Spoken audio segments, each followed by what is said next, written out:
महिला की गोद में एक बीमार बच्चा, उसे लेकर वह बड़ी सी सोसाइटी की तरफ बढ़ रही थी। गार्ड ने जैसे ही देखा उसे गेट पर रोका और पूछा कहाँ जा रही हो। कहा बाबू से मिलना है। किस बाबू से मिलना है? गार्ड ने समझा कोई भिखारी है और ऐसे ही फिजूल की जाएगी, भीतर तो हमारे लिए दिक्कत होगी, हमें नौकरी से भी निकाला जाएगा। पता नहीं कैसी है, हो सकता है चोरी करने वाली कोई महिला हो। गार्ड ने उसे रोका तो उसने कहा बाबू से मिलना है। किस बाबू से मिलना है? तो चिट्ठी निकाल करके दिया कि बाबू का नाम इस पर लिखा हुआ है, मैं उनके गांव से आ रही हूँ, बच्चा हमारा बहुत बीमार है और किसी तरह से बाबू से मिलवा दीजिए। गार्ड ने चिट्ठी देखा, उस पर नाम देखा, पता देखा तो सब कुछ सही था, क्वार्टर का पता भी सही था। उसने कहा ठीक है, अभी वह बाहर गए हैं, आएंगे तो मैं मिलवा दूंगा, एक तरफ खड़ी हो जाओ, रास्ता छोड़ करके खड़ी हो जाओ। महिला कुछ देर तक खड़ी रही, फिर वहीं सोसाइटी के गेट के बाहर बगल में बैठ गई अपने बच्चे को लेकर के और टुकुर टुकुर देखती रही कि वह आएंगे। गार्ड ने कहा कि ठीक है, जैसे ही वो आते हैं वैसे ही मैं बताता हूं और तुम्हें मिलवा दूंगा। गाड़ी रुकती है। गार्ड ने कहा सर, कोई महिला आपसे मिलने आई है आपके गांव से और उसने एक पत्र भी लिया है। महिला को गार्ड बुलवाता है, महिला आती है, हाथ जोड़ करके ऐसे कांपते हुए हाथों से पत्र देती है और कहती है आपके गांव से हम आए हैं और देव कुमार बाबू ने दिया है, यह चिट्ठी दिया है, आपके पिताजी हैं शायद। रमाशंकर ने पत्र खोला, चिट्ठी को पढ़ा, जिसमें लिखा था कि यह महिला बहुत गरीब है, इसका बच्चा काफ़ी दिनों से बीमार है।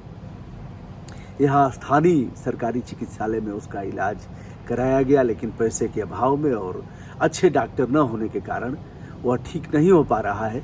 देख लो, अगर हो जाए तो कहीं इलाज करवा दो। रमाशंकर ने गाड़ी छोड़ दिया, महिला के साथ वह आगे बढ़े और गेस्ट हाउस में ले गए, जो सोसाइटी का गेस्ट हाउस था। वहाँ ठहराया और फिर भोजन पानी का उचित प्रबंध किया। पत्नी को भी मिलाया, पत्नी आई मिलने। फिर कुछ कपड़े बच्चे के लिए लाए गए और उन्हें लाए गए। डॉक्टर को बुलवाया। डॉक्टर ने आकर के देखा और कहा सर काफ़ी सीरियस है, कुछ देर तक अगर और यह चिकित्सक के पास नहीं आता तो शायद इसे बचाया नहीं जा सकता। गंभीर बीमारी का शिकार है, फेफड़े भी संक्रमित हैं और कुपोषण है। रमाशंकर ने चिकित्सक से कहा चाहे जो भी हो आप इलाज करिए। इलाज शुरू हो जाता है। महिला ने कहा बाबू किसी सरकारी अस्पताल में ही दिखवा दो, ठीक हो जाएगा। दोस्तों, आपने मुंशी प्रेमचंद की वह कहानी को पढ़ा होगा जिसका शीर्षक है मंत्र, और मंत्र में आपने देखा है किस प्रकार बुढ़ा अपने बेटे को जाता है, सवारी से लेकर के जाता है। डॉक्टर चड्ढा गोल्फ खेलने के लिए निकलते हैं, बुढ़ा सिफारिश करता है, डॉक्टर साहब कहते हैं चले जाओ जाओ, अब यह हमारा समय नहीं है, हमारा खेलने का समय है। बुढ़ा कहता है कि हमारी और बुढ़िया का अंतिम चिराग है यह, सारे बच्चे मर गए डॉक्टर साहब, अगर देख लेंगे तो बाबू बच जाएगा। दीन बंधु जैसे शब्द का प्रयोग करता है। मुंशी जी ने ऐसे शब्द का प्रयोग किया है। डॉक्टर साहब को तरस नहीं आती है, गाड़ी में बैठते हैं और चले जाते हैं।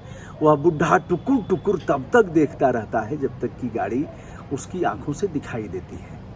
फिर सवारी जो बहंगी थी, खाट समझिए, और उसको कहार उठाते हैं, लेकर के चले जाते हैं और फिर उस बुढ़े का लड़का दिवंगत हो जाता है।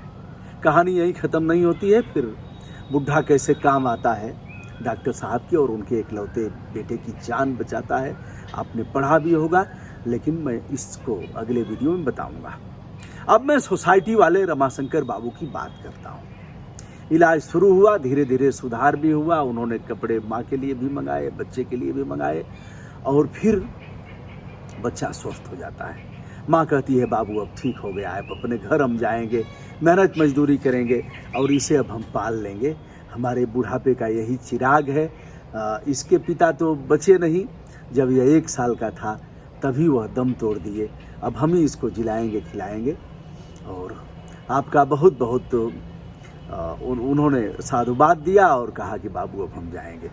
कुछ दिन तक और रोका रमाशंकर जी ने और फिर उनकी पत्नी तथा रमाशंकर जी ने विदाई किया। विदाई में कुछ खाने पीने का सामान दिया, कुछ रास्ते के लिए दिया, कुछ घर के लिए दिया, बच्चे के लिए कपड़े मंगाया और माँ के लिए भी कपड़े मंगाया और साथ में एक चिट्ठी भी दिया। टिकट कटवाया और फिर इनको विदा कर दिया। एक चिट्ठी दिया और कहा कि यह पिताजी को दे दीजिएगा। महिला जाती है और पिताजी के नाम जो चिट्ठी रमाशंकर ने दिया था उस चिट्ठी को देती हैं और कहती हैं कि आपके बेटे बहुत अच्छे हैं और बहुत कारसाज है। उन्होंने जो किया है उसको हम भूल नहीं सकते। हमारे बेटे का जान बचा दिया। जैसे आप नेक दिल इंसान हैं वैसे ही वह भी आपके बेटे बहुत अच्छे हैं। जीवन भर हम उनके इस उपकार को हम नहीं भूलेंगे। देव कुमार जी चिट्ठी खोलते हैं, चिट्ठी पढ़ते हैं। चिट्ठी में लिखा है, आपका बहुत बहुत एहसानमंद हूँ कि आपने एक सेवा का अवसर हमें दिया। एक माँ और उसके बीमार बेटे की सेवा करने, उसके इलाज कराने का यह जो अवसर मिला है उसके लिए हम कृतज्ञ हैं। जीवन भर आपका एहसान हम नहीं भूलेंगे।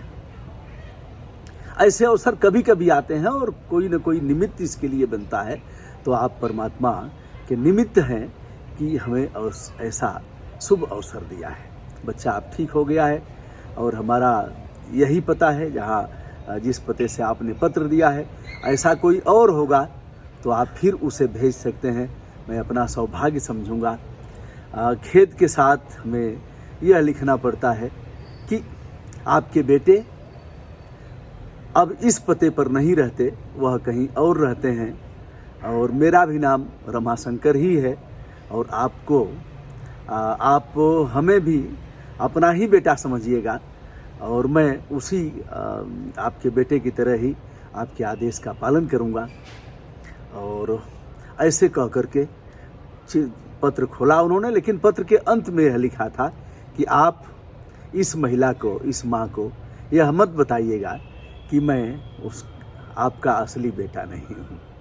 दोस्तों, यह चिट्ठी पढ़ते हैं देव कुमार जी, उनकी आंखें छलछला जाती हैं और असली बेटा तो वहाँ नहीं रहा, कहीं और है, किसी और पते पर चला गया है। उसने जाने की कोई सूचना नहीं दिया, लेकिन जो उसी नाम का और उसी रूम में, उसी सूट में जो रह रहा है, उसने इस तरह के इलाज करा करके मानवता का जो उच्चतम उदाहरण पेश किया है। आज के दिन इस वीडियो को बताते हुए, इस वीडियो को करते हुए और यह कहानी बताते हुए मुझे हर्ष हो रहा है। मुझे नहीं पता कि यह कहानी सच्ची है झूठी है।